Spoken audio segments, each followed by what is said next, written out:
Kampala, are you ready? The wait is over. The new shopping giant has arrived. Welcome to China Mart Supermarket, officially opening this 20th May 2026 at Oasis Mall, first floor, Yusuf Lule Road, opposite Garden City. Discover a complete modern shopping world with over 35 fully stocked sectors, all under one roof. From home essentials, electronic, kitchenware, beauty products, fashion, groceries, and much more. And guess what? From the 20th to 26th May, enjoy a massive 20% discount on all products store-wide. Everything you need in one elegant shopping destination.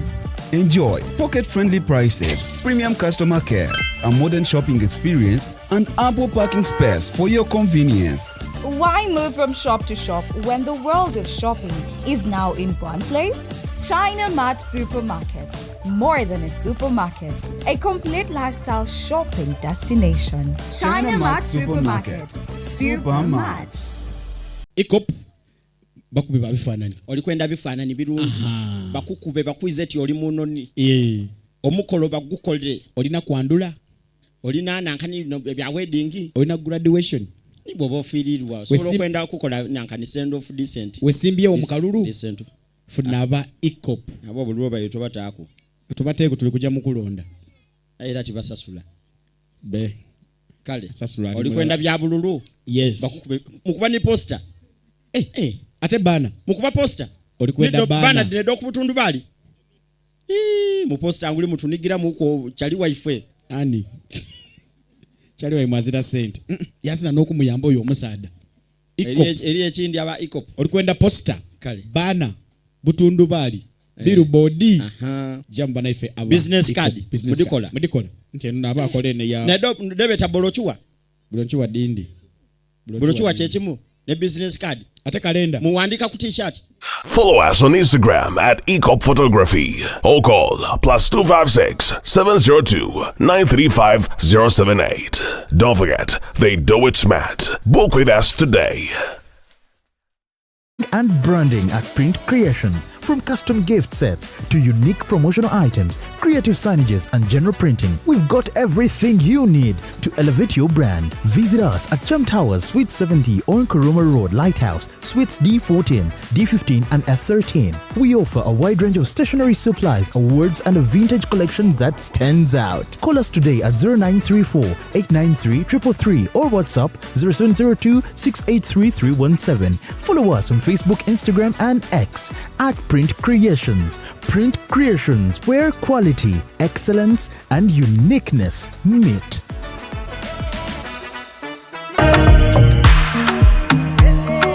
All of the things they talk, I know they care. Say what did I do if you know they care. By the way, what is your name? My name is Bosco. Yeah. Shivara. Ngagobine nkoko aina katungulu aina nakambi basenga babayitote Bikini mama demo owe ela kadebe katu kaneba kama bikini mama demo yafudiga dem come over. These are the cases that I usually want to attend to, but they don't usually come in my office. nayi kiroke Lwaki oli mungatemu wemba ngenda okubuka bwenti okusinziira yempa gia n'ensinziira bwenti putulu okweta putulu bwemira fo gwoba oliko yenna bamukujjako mufu oyaba awedde mukuddukako olinamu negiya twetaagamuko ku mani power ngezanga amagi amavumbe bulaba bekalakasa bayingiremu wakati tekawo omuko ogubalagala baveewo kino kyenkoze nange neesiba baaba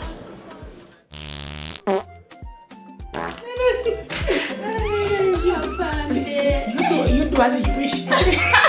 Please.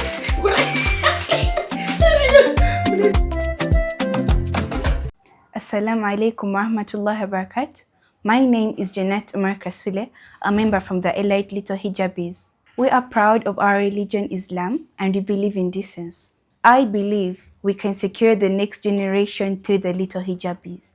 Registration is ongoing. Please, our dear parents, bring your children and sign them in for the Little Hijabis. Don't make them miss this one chance that they will have in their entire life. and training will start on 20th of July. Beyond the hijab. Polygamy mumukwasaganya mutya. Polygamy atabuka abantu ne bayomba. Ebiswa gitwerega. Al-khabithatu lil-khabithina wat-tayyibatu lit-tayyibina. Omukazi omubi wa musajja mubi. N'omulungi wa mulungi. N'ekikuuma obufumbo. Sebyo bye batubulirira basenga. Ntigenda mutenge mbuno fumba mbuno mbwa. No. Chi one kimutawanya kitiibwa ki. Ate ekiri bwe kityo nti Allah buli kyeyateekako essira tekibeera mu bwangu, however kibaamu magezi. bagiyita beyond the hijab. Waleno abaana ab'obusiraamu abawala bakubuulira bye bayitamu mu bizinensi mbu bakasitoma mubafuna mbu ate bayitirivu naye nninnya gye mulinnyo ennyonyi abaasooka mu bizinensi ze mulimu si bwe balinnyo ennyonyi. Mukikola mutya mu buli ssaawa muba ku busuubuzi. Nze bwe mba neetuukidde it's cheaper and more convenient nti nfuna kyenjagala ekinsatisfying bwezo zonna nojja nazo n'ekibalo kyange n'enkibala. Beyond the hijab tuli ku Executive Media. Subscribinga, likinga, bomalo sharinge.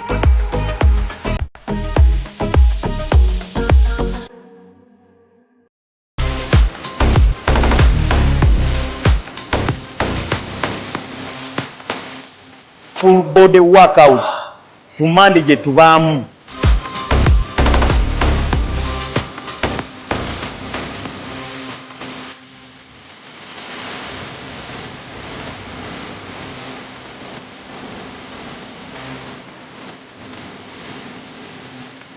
Keep locked up, come for aerobic classes guys. The class is massive guys. Fitness mode on. Kigenda kuba kirala. Monday to Friday nga biri. Don't miss out. We have the best coaches. Fitness mode on.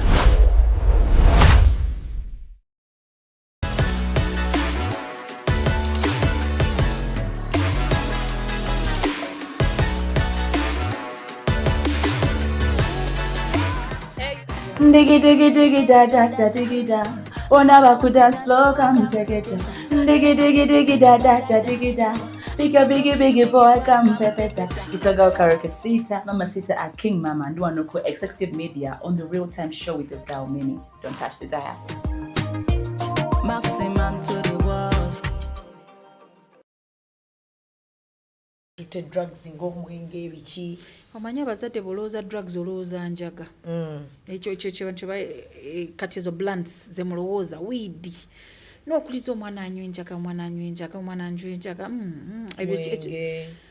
Actually omwenge gwo nze ndi musiraamu so omwenge guli haram but omwana anywedde omwenge n'omwana atute marijuana abo tebaneeralikiriza naye abaana balina pills ze bamira ecstasy LSD byonna nga bw'obiraba bwebiri mu masomero ate tebakulimba nti biri mu masomero ga international schools agaffe gennyini gyebiri byonna sigala agaffe gano traditional getulwanira abaana ogendamu gyebiri ate batagetinga senior ones omanyi lwaki ba senior ones they make sure aba senior one babeera addicted mangu kubanga bo abazadde bakyabaagala bakyalina ka pocket money ako bakyali ba darling kati amasomero amala galese card nga galooza gajja kikola ki gajja kijjawo ng'abaana tebaba na ssente buli kimu nga ku kantino kosa card naye era abaana babeera ne ssente abaana babba ssente z'abazadde baabwe abaana bakwata mu handbags kati mulimu abazadde nga they compensate for their time with money. Yes. Alaba tabadde wali busy naga akamwenga ssente zansabye. Kamuwa ssente. Kati n'ekirala kampiseewo kano. Everyone assumes as a parent fena we of the same quality. Nga bw'oli omuzadde nange ndi muzadde. Yes. Ne mulimu abazadde yenge wenjaga aginywa nga n'abaana be bagikozesa. N'omwenge ng'anywa waliwo gwe nalaba nga waakaana kaakatemya ak'esatu omwenge. So kati oyo muzadde ayisaawo bulungi enjaga. Oyo muzadde ayisaawo bulungi omwenge. That's why you're interfering with these kids. Mulimu abazadde abagamba let them have their fun now. Bakule bajja kuba bulungi. Nga yewe guli regulated. Omwenge gubeeraawo abaana banywa abaana bakola ki kati agenda kusoma n'owange. Atalabangako na chupa ya bia.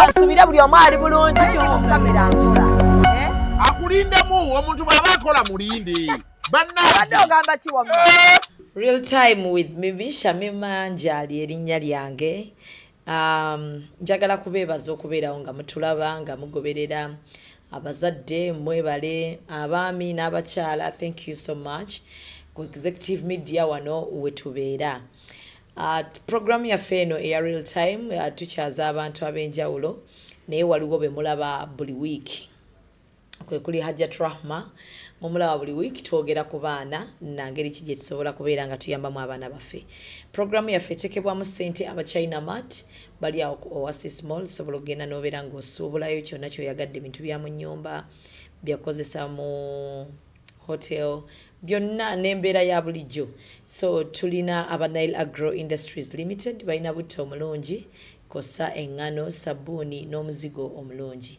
Gibbs Bridals bali awo Kisaasi ku White Horse Mall tulina nika dresses ennungi twalese nika dresses ennungi ezirina nikaabu ennungi yes so tobeerayo gwe nikabi ng'oyagala ku mukolo gwo kubeera ng'olabika bulungi nika dresses weziri ku Gibbs Bridals Mimi's Glamour be banyambaza so Hajjat Rahma luli yatulekeraho homework buli omu buli wembadde mpita badde bambuuza ekibuuzo naye nga nange ndi omu be baawaki homework nga answer sirina so nga ffenna tuli busy ku masimu what is 5 when someone says 5 so abantu bangi kansubire answer mwagifunye abeetaaga answer bataategedde naddala ng'oli muzadde ojja mukubira Hajjati ennamba ye ey'essimu buli lunaku agisoma ndowooza nitubeera ng'ate omubuuza kye tutasobodde kwogera ku mpewo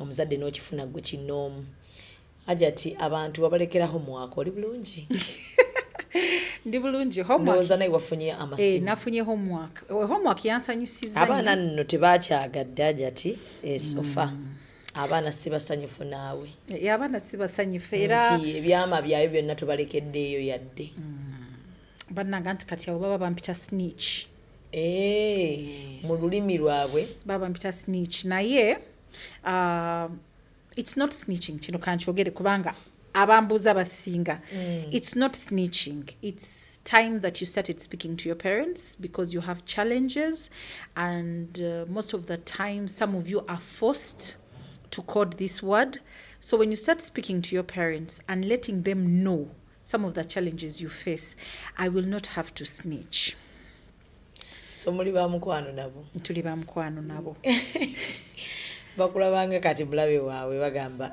byonna byonna yabiyigira someone asked me how is it that enikabi amanyi ebyo byonna ababeeramu naffe abababeeramu yabadde musomesa wa ssomero liri eyo ku Masaka Road nangamba naffe ababeera n'abaana ebimu nga tetubimanyi Hajjati ye yabimanyi atya Hajjati musomesa Hajjati musomesa I've been teaching for the past 25 years. Wow. I've been teaching for the past 25 years, literature and English. I can teach all the way from baby class. Yes. Until new curriculum, Bajita 21st century learning. So, tosobola kubeera teacher of any stage and you can't teach across. Kati n'ekirala tosobola kusomesa one subject when you're not knowledgeable on all the other subjects.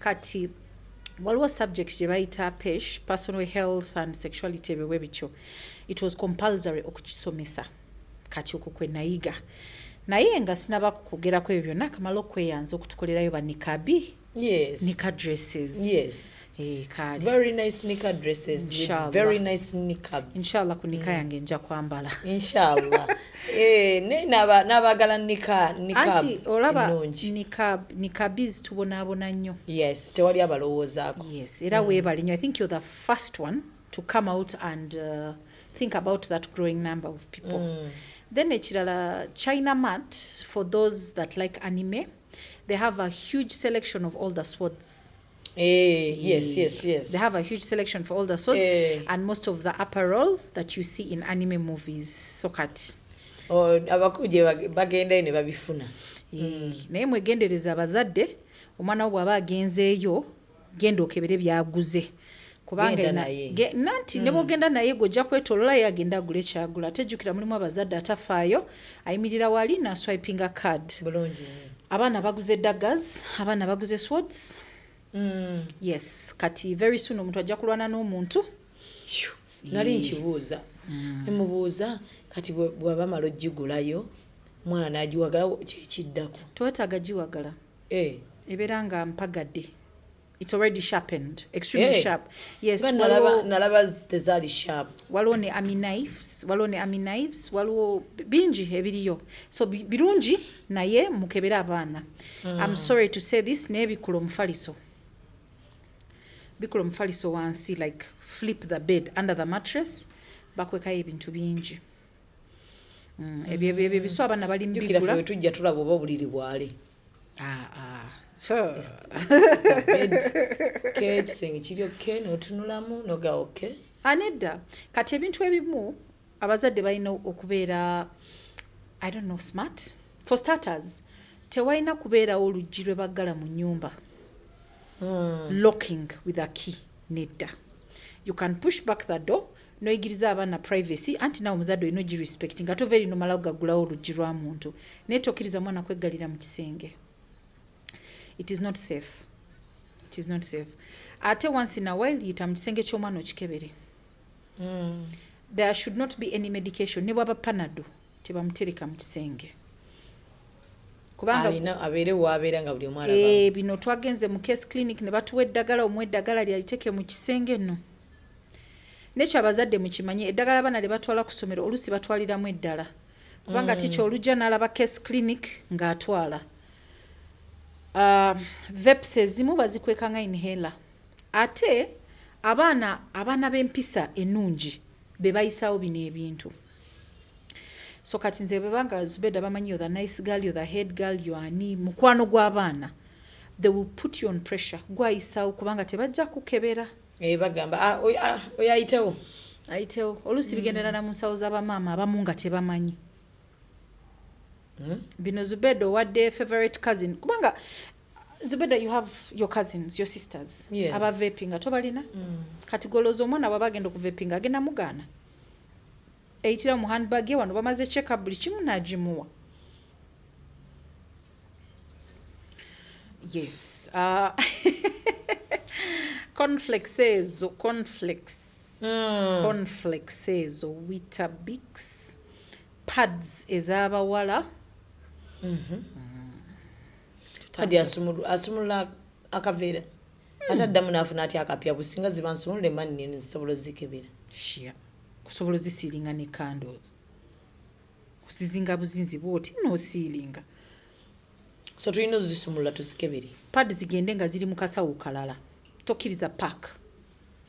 Bwe zijja funayo nga ka wallet muzipangemu.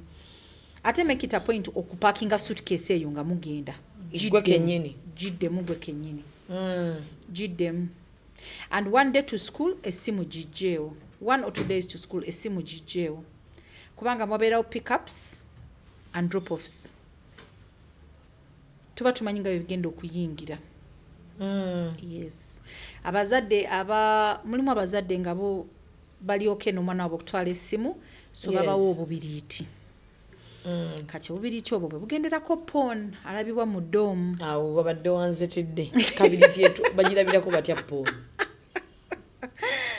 Mubeera mu memory card kati obagenda manyi saagala binnyonnyola bino ebintu. Obubiriiti kasita kabaamu memory card. Omwana walaba pon. Bw'oba omwaka biri mwere ddala kano kali akatasobola nakutereka message 5. Naye kati omanyi Zubeda nga bw'olina kasente era omwana wakusaba kabiriiti olina okumuwa akalungi si kyekyo.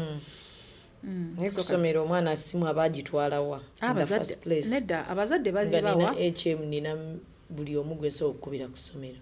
Munnange olaba ekintu ekyo kati nze bazita bat phones but ziyitirawo mu mpale mu trouser wabula leero bagenda kunkyaba but it's okay ziyitirawo mu ngoye kale many other phones naye abaana baba nazo ne baweereza ne bakola ki abalenzi usually bazikubisa bamama baabwe kusaba sente abawala kwe bafunira ba sugar daddies, kwe bafunira bichi. There's a whole kati ate n'ekirala abazadde kye batamanyi.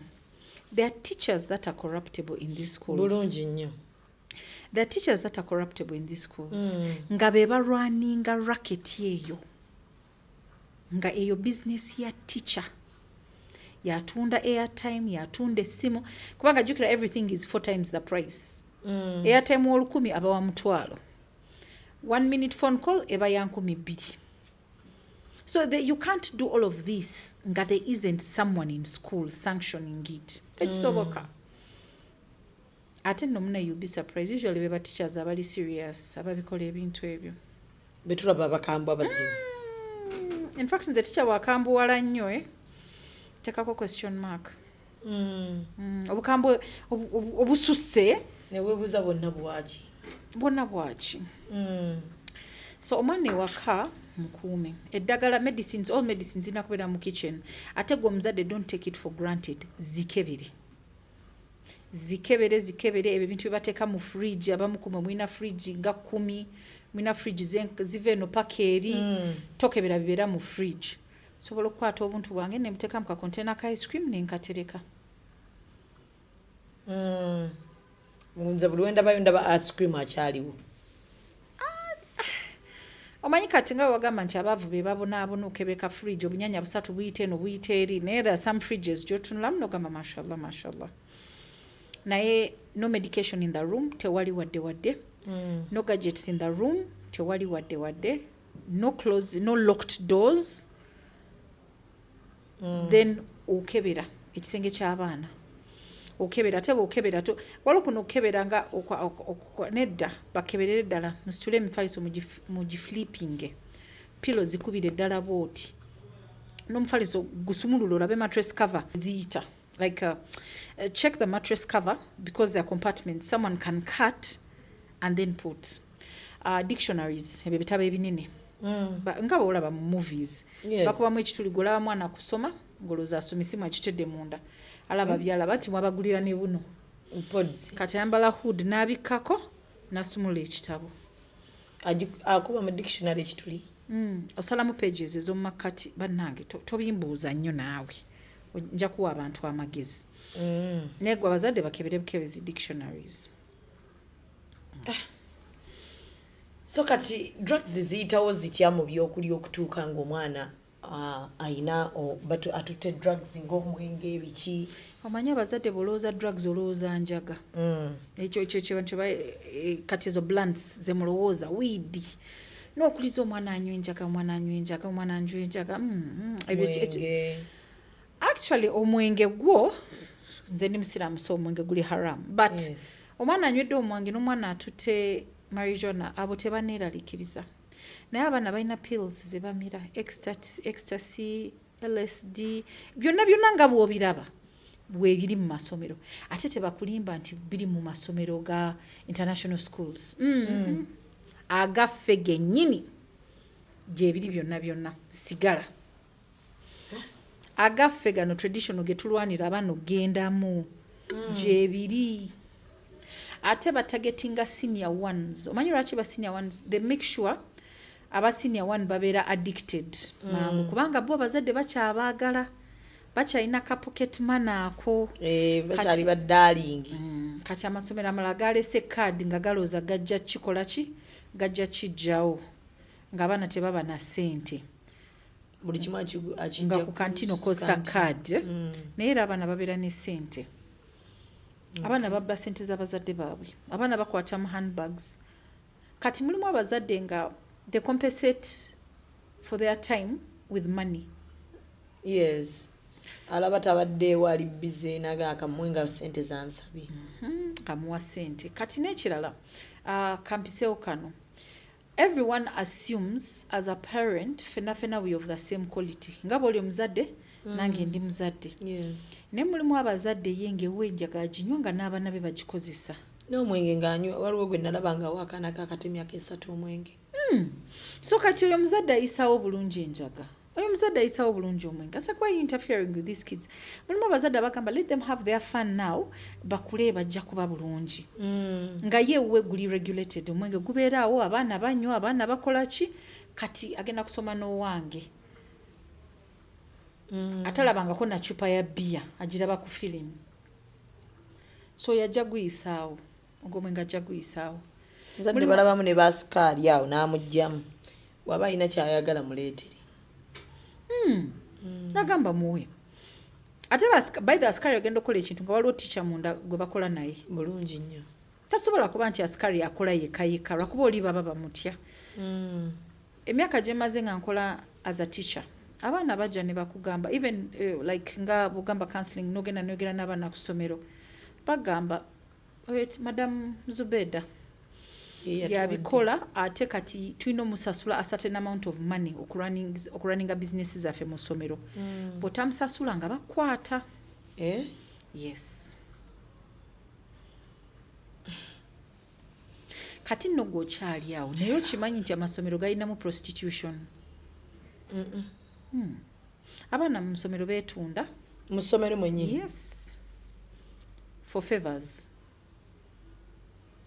favors era omuzadde tuloobuza omwana wo what is the price of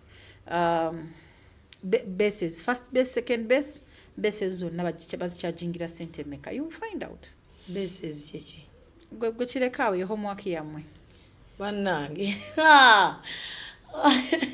ajja tinereero otwongedde omwana kati tumubuuze tutya omubuuze mbu bakyajinga meka like what is the cost of what question gituddemu nga bwatuwa eri ewedde how much do they charge for bases at your school what does first base cost second base third base and all the way oba babuuze how much is dry humping at your school bajja kubuulira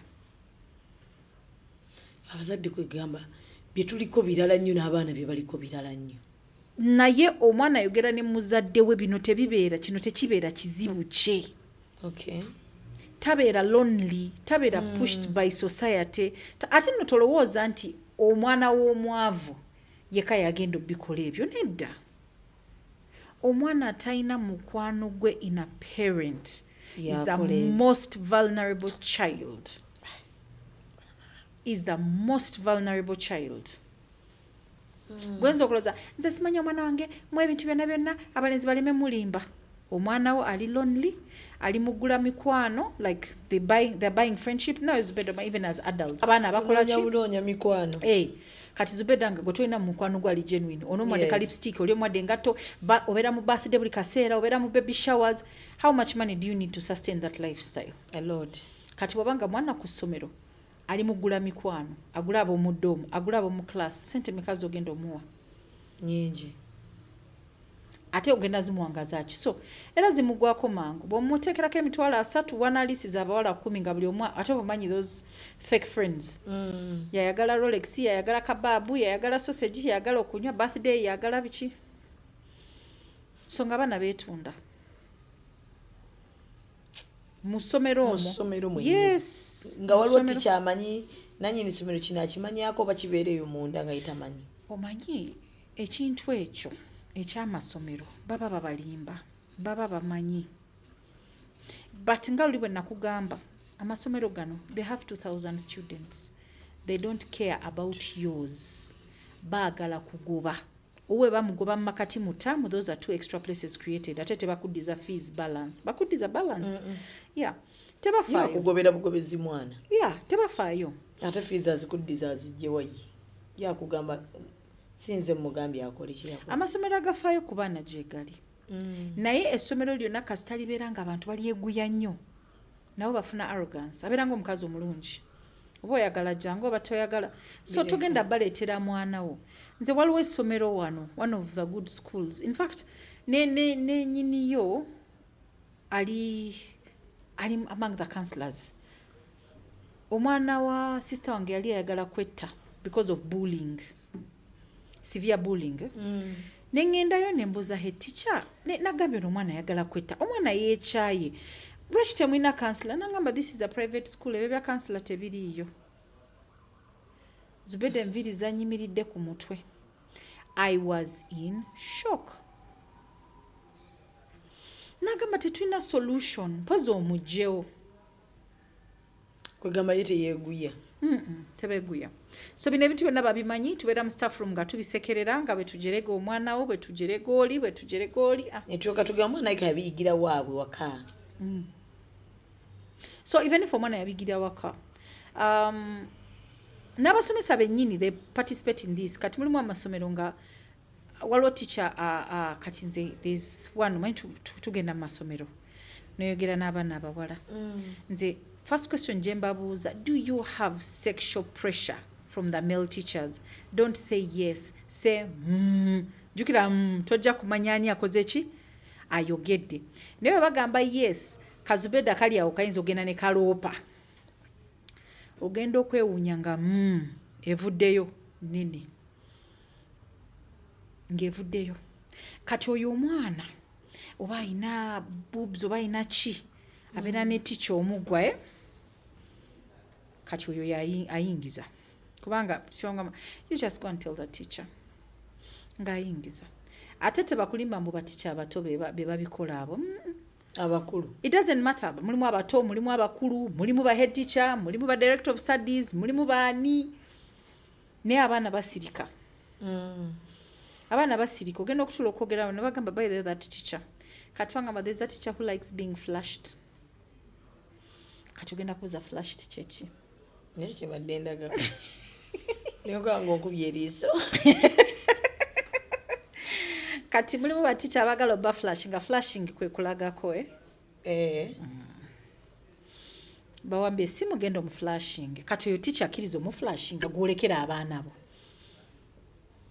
waliwo n'abasomesa abakwata ku baana muno bino bya staff from omwana simanyi atwala mu zino normal schools omwana atute somesa balina tendency y'okusoma amakingira mu staff room bakwata ku baana ne baba ku bitundu byabwe ekirungi amasomero agasinga obulungi bwa new curriculum kati era abaana kuba abantu tebajagala n'ennungi yajjawo staff room buli curriculum eyo noona banyizo beda ojja kumpitako nkunyonye new curriculum ojjajagala naye for starters mu staff room omwana yandibadde safe naye waliwo bano ba extra classes kati nno kankuseseko sadly Zubeda ogenda kujja teacher so and so ajja kugamba omwana ali weak byakola tabitegeera gwe Zubeda tomanyi nti abasomesa olusi basuula abaana intentionally ddala nga kavidi kajja nga tunyonye 10 tumanyi obbasuula manyi nze nazze kati ku protectinga mwana kale wadde ng'ebimu ebintu byabwe byabya naye oba protecting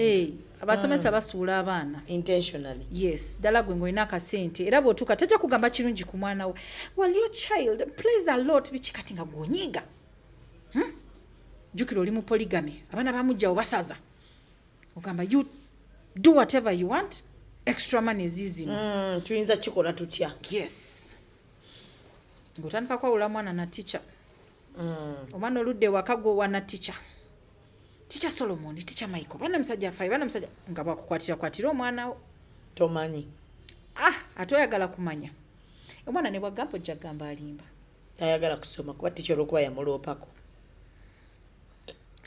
waliwo twali mu training ya British Council eya new curriculum babi British Council bakola omulimu munene nnyo okutraininga abasomesa naye abasomesa baagaana bagamba abantu buli omu awandike trauma teacher gye yamuteekako omu n'agamba teacher yandopye owa parent wange mbusisoma ate ng'alimba tata wange n'agalamiza nankuba n'amuwa omutwalo isn't this a pattern?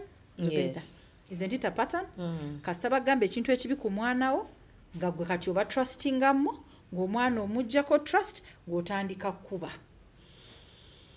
bw'okuba yakasimu anti obadde omubuuza obusimu bwaki bw'okuba yakasimu hallo sa ono omwana ekyejo kingi nnyo abadde azannya mu klasi abadde akola ki you alienate the child omwana ali awo ewaka talina mirembe omufuukidde ekizibu ng'afunayo mikwano gye nga bamugamba naye gwe Mr. Gundi mukwano gwa maama wo right gwe bonna abiyingiza bajja kuleka obuuza bwe biyingira but at the end of it all nze buli kyenjogera nkizayo wa muzadde byonna byenjogera ebyange obizaayo gye tuli mbizaayo gye muli bizaayo gye muli kati omwana omuteddemu eyo situation omusomesa bwamukuba bwamukola ki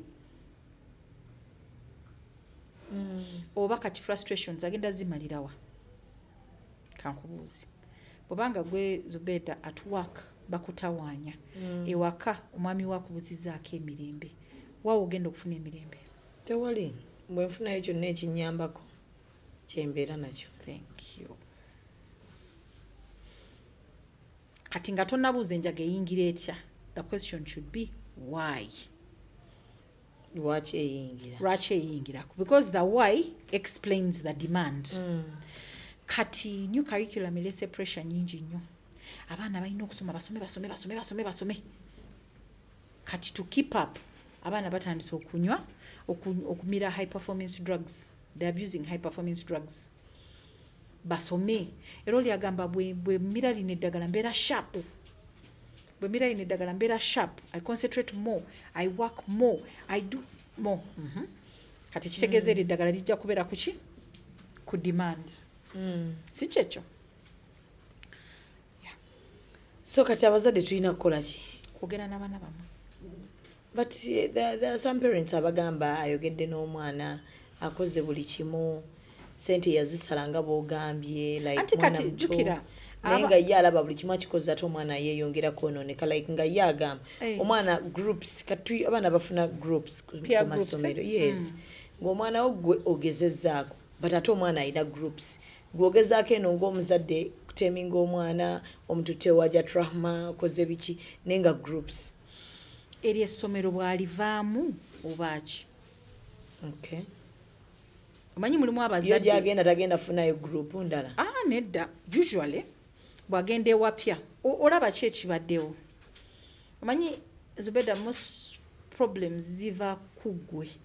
Keeping up appearances, oyagala kukola ki, okola ki. Kati mulimu abaana ba mirundi ebiri. Mulimu omwana nga thrivinga mu boarding environment, mulimu omwana nga ta thrivinga. Abaana bakula nga waka waliwo love and attention.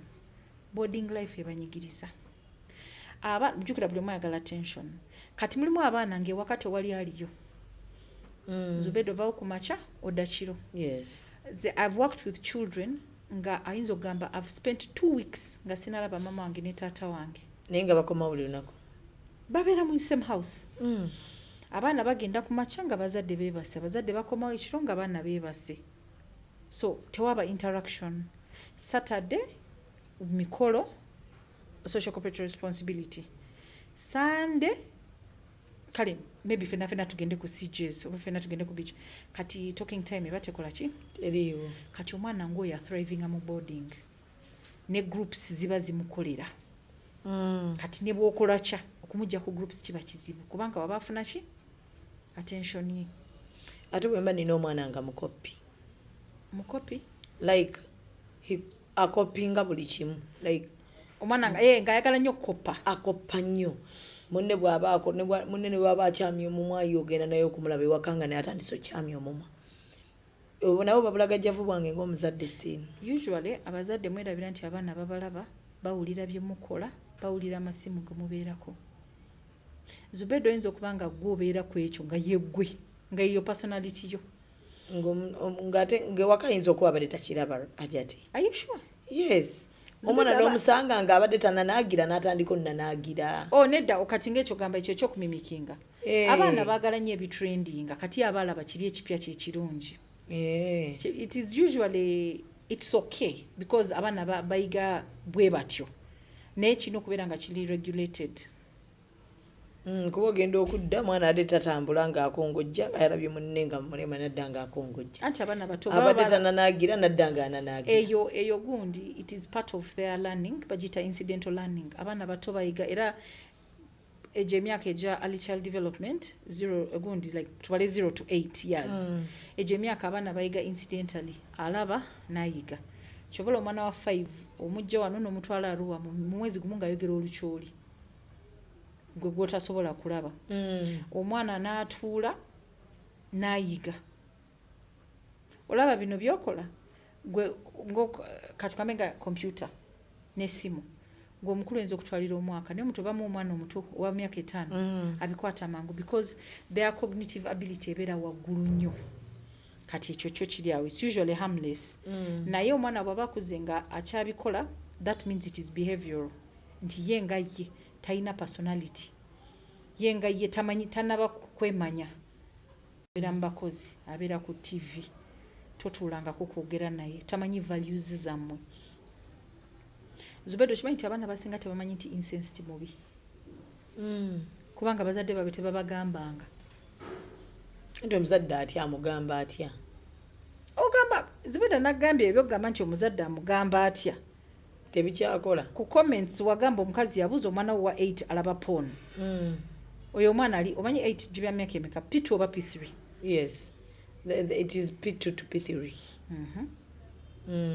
Kati oyo yasoma n'omwana wo. Abaana basharinga. Yakasharinga n'obwana bunne bumeka. Simanyi. Kati gwe as you are fearing to talk. Omwana ate yakuyiseeko dda. Yayogera na afunyeyo n'abamugoberera. Now what should we do as parents? Because like waliwo abazadde boolaba nga bagezaako ajati. Omanyi abazadde twagala nnyo okwemakinga ku effort.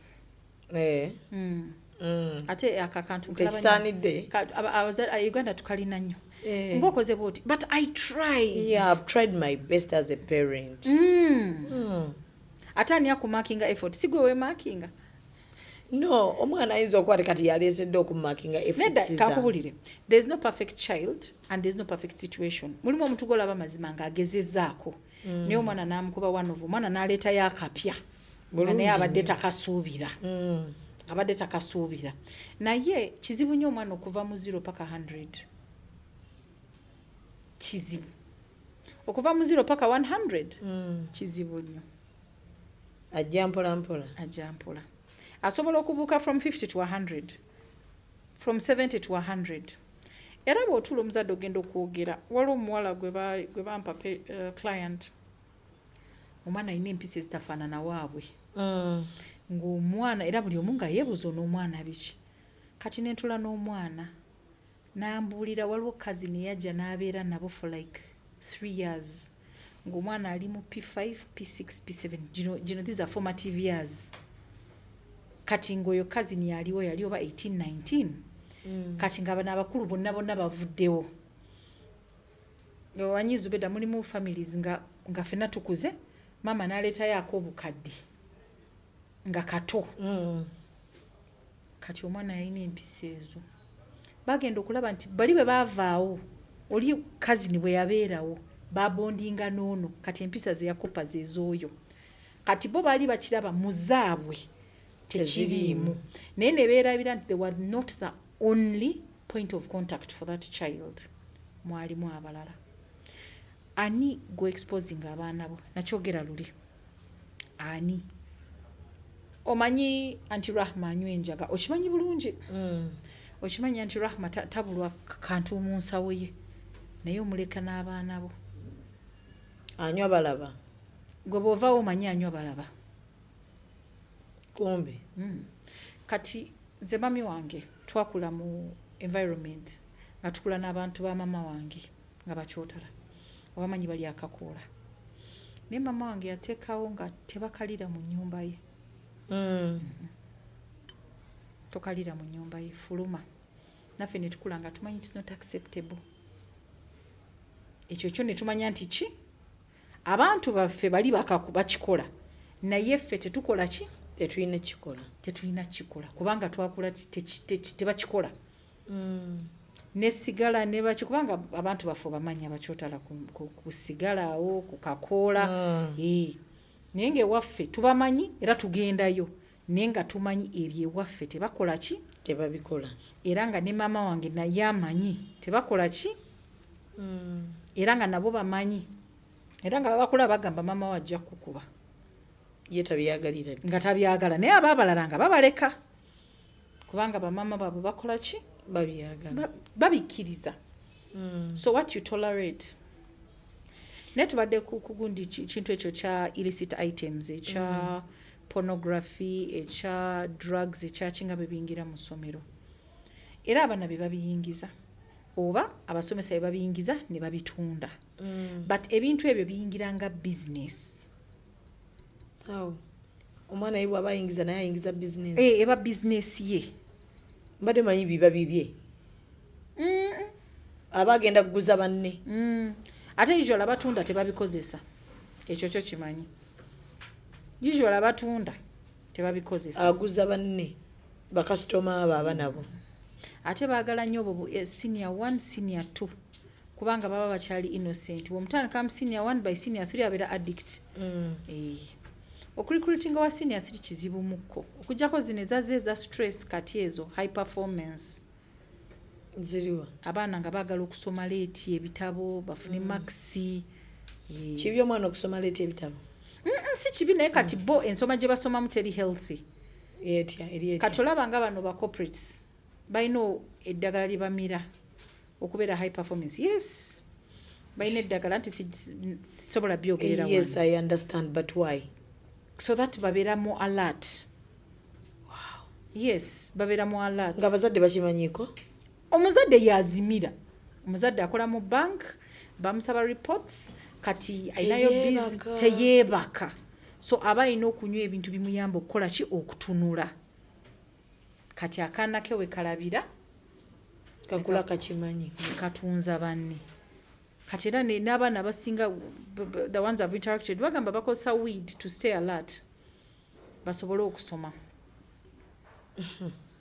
wabula banna kati olwo eggwanga liragawa why kisinziira omanyi abazadde abasinga tayagala kuwulira kino nti omwana owuwe yali average ayagala baabalala owuwe omuzadde omunauganda okukkiriza nti omwana owange ali average tekiriyo ezo max ziri because omwana takola of course mulimu abaana nga ali bright ng'omulaba bw'omupushinga muko ajja kusoma naye omuzadde akwata omwana we ali average n'amulemerako ne bamukuba ne bamuhumiliatinga ne bamukola buli kimu ng'akakasa omwana owange kubanga abayizi gye bali banjawulo waliwo abali extremely brilliant abafuna 4 oyo wa 4 ne bw'atasoma ajja kuyita ne wabeerawo abali average nga bw'asoma ennyo ayita ne wabeerawo average nga ye ajja Executive Media. Focus, innovate, succeed.